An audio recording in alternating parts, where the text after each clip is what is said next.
이 시간 조용히 눈을 감고 주님 앞에 나아가길 원합니다.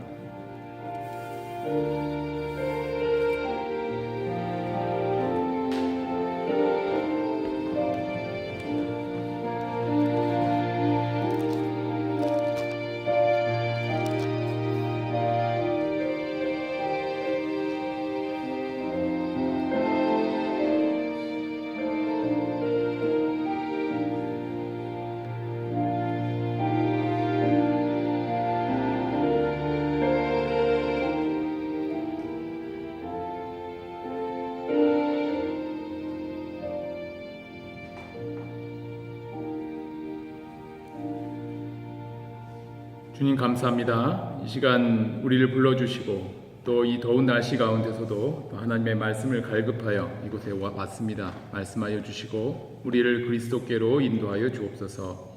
그러므로 이제 그리스도 예수 안에 있는 자에게는 결코 정죄함이 없나니 이는 그리스도 예수 안에 있는 생명의 성령의 법이 죄와 사망의 법에서 너를 해방하였습니다.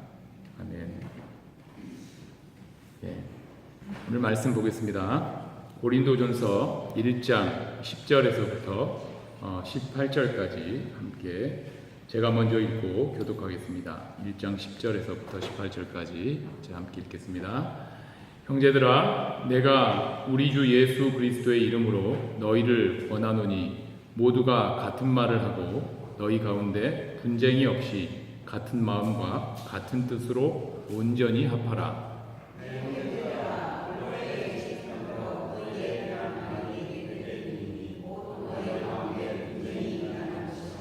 내가 이것을 말하거니와 너희와 각각 이르되 나는 바울에게, 나는 아볼로에게, 나는 게바에게, 나는 그리스도에게 속한 자라 한다는 것이니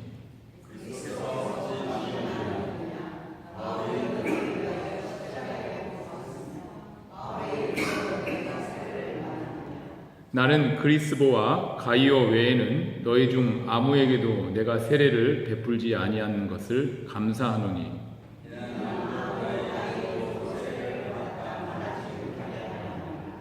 내가 또한 스데바나 집 사람에게 세례를 베풀었고 그 외에는 다른 누구에게 세례를 베풀었는지 알지 못하노라.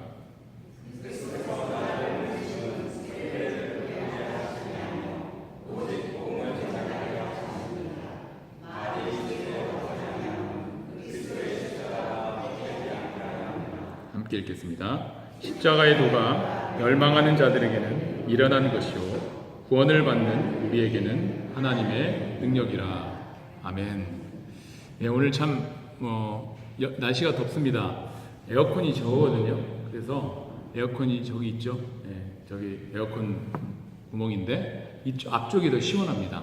그래서 뒤쪽이 말고 앞쪽으로 좀 한 3-4칸만 옮기셔도 충분히 시원하시니까 더우신 분들은 앞으로 오셔서 함께 했으면 좋겠습니다. 이렇게 굳히지 마시고 앞으로 나오세요. 그럼 됩니다. 앞으로 나오시면 되는데 그럼 참으세요. 오늘 말씀은 십자가의 도를 방향성으로 하는 성령의 공동체라는 제목을 가지고 말씀을 나누기로 합니다. 우리 좌우로 뒷사람 앞사람 인사하겠습니다. 주님의 이름으로 환영합니다. 주님의 이름으로 환영합니다. 반갑습니다. 더워서 또 어디 휴가 가신 분도 좀 계시고 뭐 그런 것 같습니다. 네, 우리 기쁨의 교회 비전을 나누는 이제 2번째 시간입니다. 지난주에는 기억나십니까? 지난주에 어떤 말씀을 우리가 전했죠? 복음에서 나오는 새로운 생명의 공동체에 대해서 나눴습니다. 복음, 여러분 계속 복음에 대해서 물어보는데 여쭤보는데 복음이 무엇입니까? 라는 질문을 했을 때 한마디로 나오셔야 된다는 거예요. 기억을 하고 계세요? 복음이 뭡니까? 한번 자신 있는 분 하셔도 되는데 제가 읽겠습니다. 복음은 하나님의 영을 우리 안에 부어주시겠다는 약속, 이게 복음입니다. 왜 이것이 복음이 되냐면 창세기 3장 말씀을 보면 우리가 명확하게 알 수 있습니다. 인간의 인생의 그 근본적인 문제는 죄로 인해서 하나님과의 관계를 맺을 수 없어서 하나님과 사람이 생명이 달라져 버린 거예요. 그래서 하나님의 말이 사람에게 통하지 않게 되었습니다. 그러면서 하나님의 다스림을 받을 수가 없었어요. 그러니까 하나님의 다스림을 받을 수 없으니까 사람은 스스로 살아가게 되는 것이죠. 스스로 주인 되어서 내가 하고 싶은 것, 내가 원하는 것, 그런 것들을 이제 주장하며 자기 주장을 하며 그렇게 살아갔습니다. 그렇게 자기 스스로 주인된 인간의 인생에는 가시와 엉겅퀴가 계속적으로 이제 반복되게 되어 있다는 것이죠. 가시와 엉겅퀴가 반복되면서 인생이 무엇인가 사람들이 깊이 고뇌하게 됩니다. 그러면서 가시와 엉겅퀴가 있는 거 보니까 내 뜻대로 하면 이렇게 되는구나. 내 뜻 말고 내가 어떻게 살아가야 될까 그런 고민을 하겠죠. 그때 앞에 있는 것이 바로 복음입니다. 하나님의 영을 우리의 마음속에 부어주겠다. 하나님의 다스림을 받아라. 그러면 너의 삶 속에서 가시와 엉겅퀴를 치워주겠다는 그 약속이 바로 복음이라는 것이죠. 이 복음을 믿고 간구하는 사람에게 하나님의 영이 주어집니다. 그래서 하나님의 영을 가진 사람은 하나님과 말이 통하게 되면서 그 인생에서 하나님이 다스리는 천국이 되어 살아갈 수 있게 된다는 거예요. 천국이라는 것은 하나님이 다스리는 곳을 천국이라고 얘기합니다. 다른 조건이 필요 없어요. 하나님의 말씀이 있어서 하나님의 말씀에 따라서 사람이 순종하며 살아가는 곳, 이게 천국인 거예요. 그런데 만약에 끝까지 자기 스스로 주인 돼서 살아가는데 천국을 가면은 하나님이 다스리는 곳인데 자기가 스스로 세상에서 계속적으로 영적으로 살아왔다면 하나님이 다스리는 그곳은 지옥이 됩니다. 반대로 그렇게 지겹고 찬양도 지겹고 말씀도 지겹고 교회에서 하는 것 자체가 지겨운 거예요. 그러니까 세상에 나가서 먹고 마시고 자기가 하고 싶은 취미를 다 하고 나서 그 다음에 이제 교회를 다녔는데 그게 싫은 거예요. 그러니까 교회 천국에 가면은 하나님이 영원히 다스리는 그곳인데 그것이 천국이겠습니까? 지옥이 되는 거죠. 당연하게 지옥으로 스스로 주인되는 그곳으로 가게 된 것입니다. 저와 여러분이 그렇게 하나님의 영을 받아가지고 하나님이 다스리는 것을 기뻐하고 하나님의 영으로 인도함 받아서 그 인도함 받은 새로운 생명을 가지시길 주님의 이름으로 축원합니다. 오늘은 지난주에 이어서 하나님의 영이 우리 안에 와서 이제 어떠한 방향으로 인도하는가에 대해서 구체적으로 알기를 원합니다. 하나님의 영이 오면 뭔가 새로운 일들을 우리에게 행하게 되어 있어요. 내가 구원을 받았다는데 옛날과 전혀 똑같은 방향으로 살아간다. 이것은 좀 문제가 있습니다. 온전히 하나님의 영이 복음이 우리의 마음속에 이루어지면 그전과는 전혀 다른 새로운 방향으로 삶을 살아간다는 것을 성경은 이야기하고 있는 거예요. 오늘 말씀의 배경인 고린도 교회는 사도 바울이 2차 선교 여행을 하는 도중에 선교 활동을 하였던 곳입니다. 그 당시에 고린도는 그리스에서 가장 활발한 그런 중심 도시였어요. 그리고 우리가 살고 있는 뉴욕, 뉴저지처럼 동과 서로 나눠서 그렇게 항구가 있습니다. 한쪽에는 갱그리어 항구가 있고요. 또 한쪽에는 레카이언 항구가 있습니다. 우리가 살고 있는 뉴욕, 뉴저지도 동쪽에는 우리 뉴욕항이 있고요. 서쪽에는 뉴저지 항구가 있죠. 그렇게 항구가 발달된 도시에는 예나 지금이나 상업이 발달되고요. 또 돈이 많이 생기면서 사람들도 공부를 아주 많이 하게 되는 거죠. 똑똑한 사람들이 많이 모여요. 제가 미국에 와보니까 특히 뉴저지에 보면 뉴저지는 다 똑똑한 사람들만 있다는 이런 얘기를 많이 들었어요. 그래서 뉴저지 사람들은 좀 다르다고, 특별하다고, 다 SKY대 다녔다고 왕년에 그런 얘기를 많이 들었습니다. 그러니까 고린도 교회가 그 당시에 그 사회가 그랬다는 거예요. 전부 다 SKY대, 전부 다 아이비리그 대학을 다 나왔고, 또 여긴 또 신학도 발달됐고 학문이 그렇게 발달되어 있지 않습니까? 그런 것처럼 고린도 도시가 그랬습니다. 오늘 말씀 바로 전에 고린도전서 1장 5절에 이렇게 얘기하고 있어요. 그 고린도 교회 사람들에 대해서 모든 언변과 지식에 풍족하였다, 이런 얘기까지 했어요. 사람들이 말도 잘하고요, 아는 것도 많고 사회적으로도 캐리어가 많은 그런 사람들이 모여있던 곳이었습니다. 고린도 교회가 그랬습니다. 거기에다가 그것만 있는 것이 아니라 성령의 은사까지도 굉장히 많이 나타났다는 거예요. 세상에 모든 지식과 또 돈과 또 사람도 많고 성령의 은사까지 교회의 입지 조건, 교회의 조건으로 너무 대단한 것처럼 보이죠. 아주 좋은 것처럼 보이죠.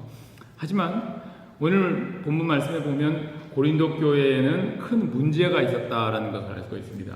오늘 말씀 10절 한번 읽어보겠습니다. 10절 함께 읽겠습니다. 시작.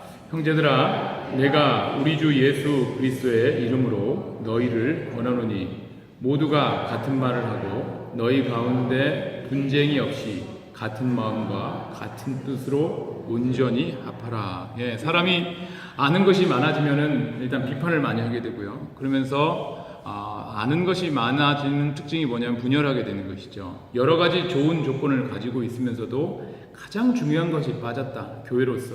교회가 딴 거 다 없어도 됐는데 이것이 없으면 안 됩니다. 그런데 딴 것이 다 있는데 불구하고 이것이 만약에 다른 건 다 없어도 이것이 있으면 교회가 되는 거예요.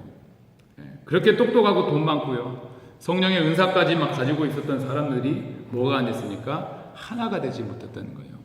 여러분, 행복이 뭐라고 생각하십니까? 행복이 되게 보면 소유가 행복입니까? 그러지 않습니다. 어떤 유명인이 옛날에 결혼을 했는데 그 결혼이 아주 부잣집하고 결혼했어요. 그래서 엄청난 대골 주택에서 살았는데 그분이 나중에 어떤 이유에서인지 헤어지고 나서 방송에 출연해서 하는 게 자기 집에서는 마루에서 볼링까지 칠 수 있을 정도 그렇게 넓은 집에서 그렇게 살았지만 지옥이었다는 거예요. 왜 지옥이었겠습니까? 행복은 그게 아니라는, 행복은요, 성경에서 말하는 행복은 하나됨입니다. 하나됨. 사람과 사람끼리 하나 되는 것. 하나님과 사람이 하나 되고 그 하나님의 사랑이 사람으로 나타나서 하나 되는 것. 이게 행복인 거예요. 사람들이 많은 교회의 조건, 돈 많고 능력 있고 성령의 은사까지 나타나는데도 불구하고 고린도 교회에서는 분열이 있었다는 거예요. 어떤 사람들은 바울 편이고 어떤 사람은 자기는 베드로를 따른다 그러고 또 어떤 사람들은 아볼로란 사람을 따른다 그러고 또 나머지는 예수님을 따른대요. 예수님을. 그러면서도 같은 말을 하지 않는 거예요. 그렇게 똑똑하고 돈 많고 성령의 은사까지 갖췄다면 무언가 일이 되어야 되는데 일이 안 되는 거예요. 일이.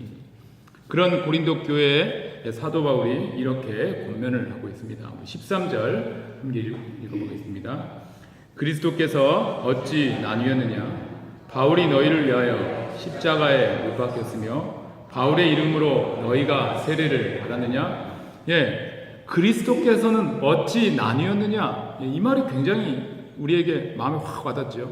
그리스도는 절대로 나누는 사역을 하는 것이 아니죠. 그리스도의 일은 나누는 것이 아니라는 거예요.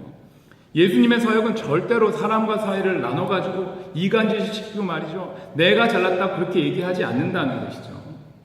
예수님의 사역은 그것과는 완전히 반대로 사람과 사람 사이를 하나 되게 하고 하나님과 사람 사이를 하나 되게 하는 그러한 하나됨의 사역이라는 것입니다. 사역자들이 아무리 똑똑하고 뛰어나도요, 사람들을 대신해서 십자가를 못 박히지 않았다. 그러니까 사역자들을 쫓아가지 말고 그리스도께서 나누지 않은 그 사역, 그리스도를 쫓아가라, 그렇게 얘기를 하고 있는 것입니다. 그러면서 17절에 우리 다 같이 한번 읽어보겠습니다. 그리스도께서 나를 보내심은 세례를 베풀게 하려 하심이 아니요 오직 복음을 전하게 하려 하심이로되 말의 지혜로 하지 아니함은 그리스도의 십자가가 헛되지 않게 하려 함이라. 바울의 사역의 가장 중요한 부분을 이야기하고 있죠. 저도 마찬가지고 정말 모든 교회가 이 사역을 해야 되는 거예요. 뭘 했습니까? 세례를 베풀려고 한 것도 아니고 다른 지식을 요구했던 것도 아니고요. 말 그대로 오직이라고 해서 오직 복음을 전하는, 복음이 뭐라고 했다고요? 하나님의 영을 우리의 마음속에 부어 결국 성령을 받으라라는 것이죠. 이 복음을 전한 이유가 뭐라고 했어요? 그리스도의 십자가가 헛되지 않게 하려 함이라 라고 얘기하고 있습니다. 그럼 복음이란 우리 안에 하나님의 영을 부어주셔서요, 하나님과 우리가 말이 통해야 돼. 그러니까 성령의 음성을 들어야 됩니다. 누구나 그렇게 들어야 되는 거예요. 하나님과 우리가 말이 통하니까 하나님이 나의 주인이시고 하나님을 다스림을 받고 사는 천국되어 살아가는 기쁜 소식이 바로 복음인 것입니다. 예수님이 십자가를 지신 이유는 일부러 돌아가신 것이 아니에요. 이 복음을 이루기 위함인 줄 믿습니다. 그렇게 하나님의 영이 우리 안에 부어지면 깨닫게 되는 것, 무엇이 깨닫게 되는 것인가를 18절에 이렇게 이야기하고 있습니다. 18절 한번 읽어보겠습니다. 시작. 십자가의 도가 그들에게는 미련한 것이고 구원을 받는 우리에게는 하나님의 능력이라. 우리가 능력이라 그러면 굉장히 강하고 이렇게 멋있고 이렇게 돈 많고 뭐 이렇게 겉모습으로 이렇게 보는 그런 능력을 생각을 하죠. 그렇지만 사람이 복음이 우리 안에서 이루어지면은 지금까지 생각했던 것은 반대로 생각한다는 거예요. 예수님이 세상의 모든 죄를 짊어지시고 돌아가심으로 그것을 믿는 우리에게 하나님의 영이 부어졌습니다. 그 영으로 인도함을 받는 사람에게는 십자가의 도가 하나님의 능력이 된 줄 믿습니다. 목사님들이 이런 이야기를 하죠. 신구약 전체 성경을 한마디로 이야기하면 예수다, 예수. 예수라는 것이 딱 떨어진다는 거예요. 그 이상 아무것도 없고 그 이하도 아니고 그 이상 예수님이 진리니까 그렇습니다. 성경이 예수님의 삶에 대하여 말한다는 것인데 그러면 예수님은 어떤 삶을 살았습니까? 마태복음 1장 18절에 보면 성령으로 잉태된 것이 나타났다. 그러니까 먼저 예수님은 성령으로 태어나셨습니다. 그리고 누가복음 4장 18절에 이렇게 보면요. 주의 성령이 내게 임하셨으니 가난한 자에게 복음을 전하게 하시려고 내게 기름을 부으시고 나를 보내사 포로된 자에게 자유를 눈먼 자에게 다시 보게 함을 전파하며 눌린 자를 자유롭게 하고. 지금 제가 읽는 건 다 있으니까 쭉쭉 보내주세요. 성령으로 말미암아 탄생하셨죠. 또 성령의 능력으로 복음을 전하시고 포로된 자에게 자유를 주시고 눈먼 자에게 보게 함을 눌린 자를 자유케 하신 다음에 성령의 능력으로 십자가를 지셨어요. 그 다음에 로마서 1장 4절을 보겠습니다. 시작. 한번 읽어볼게요. 시작. 성경의 영으로는 죽은 자들 가운데서 부활하사 능력으로 하나님의 아들로 선포되셨으니 곧 우리 주 예수 그리스도시니라. 좀 전에 계속 복음에 대해서 얘기하는데 복음은 하나님의 영을 우리의 마음속에 부어주시겠다는 약속이어서 하나님과 사람이 말이 통해서 하나님의 다스림을 받아 천국되어 살아간다고 했죠. 결국 하나님의 영은 성령을 이야기합니다. 예수님도 말 그대로 복음적으로 사셨어요. 복음적으로 하나님의 영을 받아서 성령으로 태어나서 성령으로 말미암아 사역하고 성령을 통해 십자가를 지시고 그리고 부활도 성결의 영은 거룩한 하나님의 영이죠. 하나님의 영으로 죽은 자들 가운데서 부활하사 다 그 얘기하는 거예요. 다 그 얘기. 성경은 다 그 얘기합니다. 복음을 예수님의 삶은 성경은 전부 다 예수님의 삶에 대해서 얘기하는 것인데 예수님의 삶 자체가 처음부터 끝까지 복음적인 삶을 살았다는 거예요. 그러면서 우리에게 복음을 약속하는 것입니다. 복음으로 너희가 살아가라 라고 얘기하는 것이죠. 복음을 믿는 사람들 안에 예수님 안에 계셨던 성령을 부어주시기 위함입니다. 이 성령을 다른 말로 뭐라고 말하냐면요. 진리의 성령이라고 얘기합니다. 우리 요한복음 15장 26절 한번 읽어보겠습니다.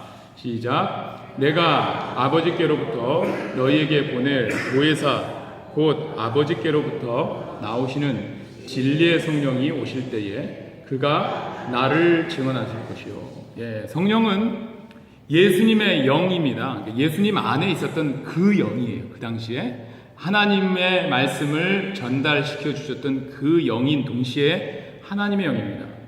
인간의 문제가 어디서부터 왔다 그랬죠? 인간의 문제가 어디서부터 왔다 그랬습니까? 하나님과 말이 통하지 않아서 생겼다고 그랬죠? 그러면서 가시와 엉겅퀴가 있다 그랬죠? 그런 인간의 문제를 해결하기 위해서 하나님은 믿는 사람 안에 성령을 부어주셔서 처음에 아담에게 하시고자 했던 하나님의 모든 뜻이 있습니까? 너희가 생육하고 번성하고 다스리고 모든 것을 다스리라. 이거 하나님의 모든 뜻을 성령 받은 사람을 통해서 이루어 주신다는 거예요.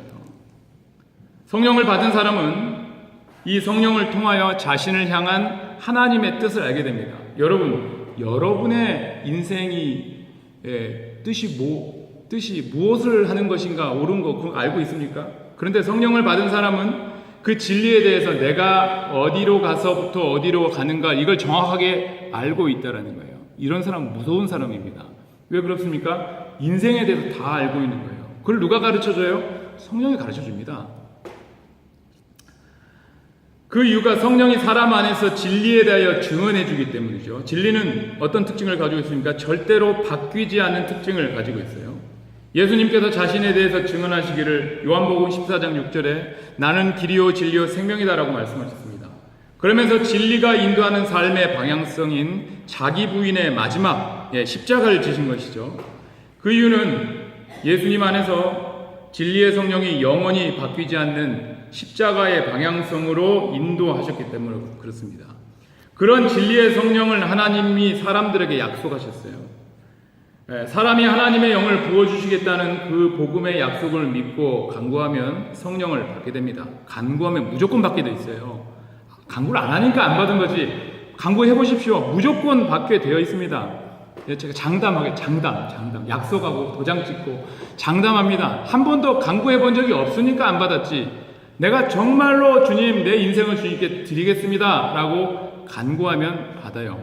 그 당시에 초대교회 사정이 그랬죠. 초대교회는 정말로 믿으면 바로 성령을 받았습니다. 그 이유가 왜 그러냐면 믿는다는 것 자체가 벌써 우리가 믿고 교회 와서 선서하고 세례 딱 받고 이게 아니라는 거예요. 그 당시에는 예수를 주라 시인하는 것 자체가 반역이에요, 반역. 그러니까 내가 예수를 믿는다는 것은 나의 주권을 다 주님께 의탁하고 드리겠습니다. 이제는 내가 주님께로만 가겠습니다. 천국 되어 살아가겠습니다. 그러니까 내 육신의 생명 죽이겠습니다. 이 얘기거든요. 그러니까 그냥 그 고백하고 세례 받으면 동시에 바로 그냥 성령 확 임해버리는 거예요. 그런 마음으로 주님께로 다가가는데 누가 은혜 안 받겠습니까? 그죠? 우리 마음이 안 그래서 그러지, 마음이. 주님께로 오십시오. 주님이 우리를 받으십니다. 주님께로 우리가 가면 주님께로 받는 거예요. 자꾸 우리가 의심하고 그래 지금까지 좀 살만하니까 먹을만하니까 그래서 가끔씩은요 고난이 성경에 이런 얘기가 있어요. 고난이 유익이다. 그러니까 가끔씩 고난을 받아요. 그러면은 뒤집어주는 거예요. 주여 내가 왔습니다. 그러면 주님께서 받아주시죠. 그런데 고난이 딱 끝나면 다시 화장실 갔을 때는 막 급하다가 화장실 나오면 다시 또 옛날 그대로 또 잊어버리잖아요. 그래서 주님께서 뭘 주신다고요? 성령을 부어주셔서 그 삶을 인도해 주시는 것입니다. 이 성령은 예수님 안에서 예수님을 십자가의 방향성으로 살게 하시고 부활까지 이르게 하셨던 그 영과 똑같은 영입니다. 그러면서 영원히 바뀌지 않은 진리에 대해서 사람 안에서 가르쳐 주시면서 사람의 삶을 계속적으로 이끄시게 됩니다. 문제는요, 현대교회 또 우리 교회 말고요. 또 이 근처에 있는 교회 말고 저쪽에 어디죠? 남미 쪽에 있는 어떤 그 교회. 그 교회가 진리의 그 성령의 방향성을 정말로 많이 상실해 버렸다는 거예요. 오늘 주보에 제가 한 글을 올려놓았습니다. 한번 그 중간에 예수님과 십자가 우리 안쪽에 안쪽에 좀 밑에 있죠? 안쪽에 예수님과 십자가 쪽에서 오늘날 한국의 기독교, 오늘날 한국 말고 오늘날 기독교는 거기서부터 한번 제가 함께 한번 읽어보겠습니다. 시작. 오늘날 한국의 기독교는 이상하게도 십자가와는 정반대쪽으로 달려가고 있습니다. 다 같이 읽어요. 저 읽지 말고 다 같이. 이 세상에서 성공하는 것으로는 구원받을 수 없습니다. 예수 믿으면 모든 것이 다 잘 된다는 식의 설교는 물질 만능주의적 시대 정신이지 기독교 정신은 아닙니다. 예수님이 십자가에서 다 이루었다고 하시면서 복음을 사역에 완성하셨습니다. 예수님 한 사람이 십자가에서 버림을 받아 죽으신 대가로 이제 그것을 믿는 이는 사망에서 건짐을 받아 새 생명을 얻게 된 것입니다. 십자가는 이제 너는 구원을 받았다고 하는데 그것을 믿는다고 하는 사람들이 뭐가 못 믿어워서 근심, 걱정, 염려가 가득하여 이 세상에서 나를 보호해 줄 성공이라는 것을 볼라방처럼 쫓아가고 교회는 그것을 가르쳐 주기에 혈안이 되어 있단 말입니까? 교회가 목숨을 걸고 가르쳐야 하는 것은 세상에서 성공하는 방법이 아니라 복음을 믿고 새 생명을 얻었으니 새로운 생명으로 사는 법을 목숨 걸고 가르쳐야 합니다. 안티 기독교인들이 기독교인들에게 바라는 것이 그것입니다. 딱 뒤돌아서서 반대쪽으로 가라는 거예요. 우리보다 믿는 사람보다 오히려 안티 크리스찬들이 교회의 방향성을 더 잘합니다. 안티 기독교인들은 기독교인들에게 십자가의 삶의 방향성, 십자가의 도의 삶의 방향성을 가지라고 계속 우리에게 푸시하고 있어요. 우리가 십자가의 방향성을 가지려면 여러분 어떻게 해야 되겠습니까? 지금까지 제가 말씀드렸던 것을 한번 종합적으로 해서 답이 착 나오죠. 사람이 십자가의 삶의 방향성을 가지려면 성령의 인도하심을 받아야 된다는 거예요. 우리 현대 기독교의 가장 큰 문제가 바로 거기에 있습니다. 어떤 데는 십자가의 도만 이야기하고요. 어떤 데는 성령의 음성 듣는 것만 얘기해요.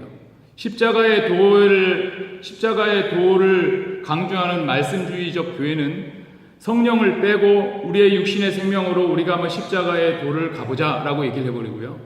성령 그 영성을 하는 성령주의적 그런 오순절파 교회들은 어떻게 얘기하냐면은 십자가를 강조하지 않아요. 성령 받고 축복받고 삼박자 축복 오중복 제가 같은 교단이들 그런 얘기 그거 좀 잘못된 겁니다. 사실은 제 보기엔 그렇습니다. 뭐라고 얘기했어요? 믿는 성령의 인도하심은 십자가의 도가 하나님의 능력인 거예요. 문제는 성령의 인도하심에 대한 명확한 정의를 교회에서 많이 상실해버렸다는 사실이에요. 현대교회는 교조주의의 함정에 빠져버렸습니다. 교회 안에서 사람들끼리 모여 토론하고 결정한 일이라면 그것이 성령이 이끄시는 일이고 하나님의 뜻이라고 생각해버린다는 것이죠. 성경은 절대 그렇게 이야기하지 않습니다. 진리의 성령이 사람 안에서 가르쳐주는 모든 것들은 전부 다 예수님이 가지신 것들, 예수님의 영광이라는 것이죠. 이런 것들은 진리이기 때문에 절대로 그 방향성이 바뀌지 않습니다. 예수님이 하시는 모든 일들은 모조리 다 자기 십자가를 지는 방향성을 가지고 있다는 거예요. 그 예수님의 것들을 진리의 성령이 사람 안에 오셔서 사람을 가르치시고 인도하셔서 예수님의 일을 계속적으로 하시는 것입니다. 성경의 모든 내용은 전부 다 이러한 방향성으로 채워져 있다는 거예요. 지난 목요 예배 때 디모데전서 전체에 대해서 짧게 우리가 말씀을 좀 나눴습니다. 사도 바울이 영적인 아들인 디모데의 목회 사역에서 조언을 한 내용이 디모데전서 전후서인데요. 그 내용들이 전부 다 자기 십자가를 지는 내용이에요. 그리고 가장 금지하는 내용은 돈을 사랑함이 일만하게 뿌리라고 그렇게 경고했습니다.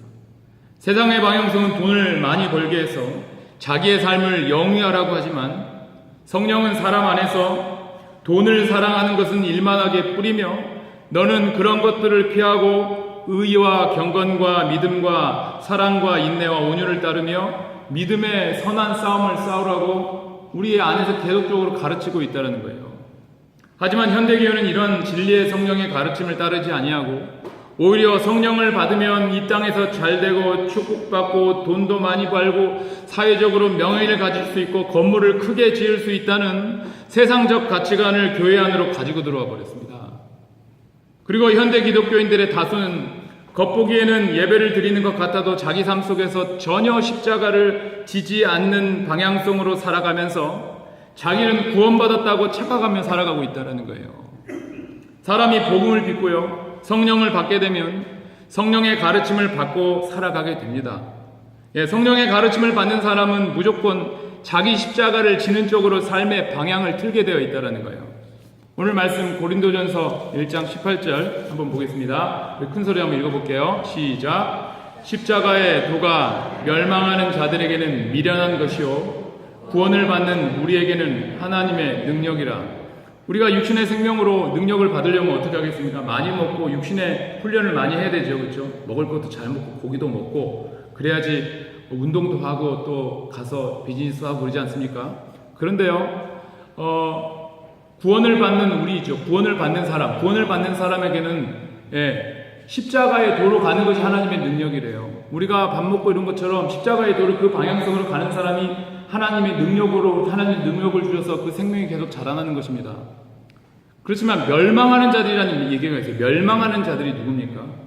복음을 믿지 않아서 하나님의 영인 성령이 그 안에 없는 사람들이 멸망하는 자들인데요. 그런 사람들에게는 어떤 가치관을 가지고 있냐면 돈을 많이 벌어서 잘 사는 것이 좋은 것이라는 생각을 당연하게 하게 됩니다. 무언가 자기 이익을 추구할 때, 자기 이익을 추구할 때가 있어요. 누군가와 같이 디베이트 할 때라든가, 그럴 때 확실하게 자기 이익을 추구하고 확실하게 추구해야 된다고 그렇게 생각하는 거예요. 우리가 가끔씩 사고 같은 거 나잖아요. 교통사고 같은 거 나는 거. 예? 무언가 법정 공방을 하게 되면 최대한 자기 이익을 추구하라고 자꾸 옆에서 뭐 이렇게 얘기하잖아요.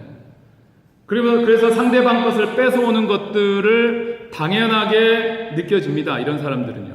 그리고 자기가 받을 수 있음에도 불구하고 만약에 상대방의 사정 때문에 정당하게 받을 수 있는 정당하게 받을 수 있는 것을 만약에 포기해. 그 사람이 너무 좀 사정이 안 좋은데 내가 그래도 이건 정당하게 받아야 되는 거예요. 그러면은 그것을 만약에 포기하는 것은 참 그 미련한 것처럼 그 사람은 느껴집니다.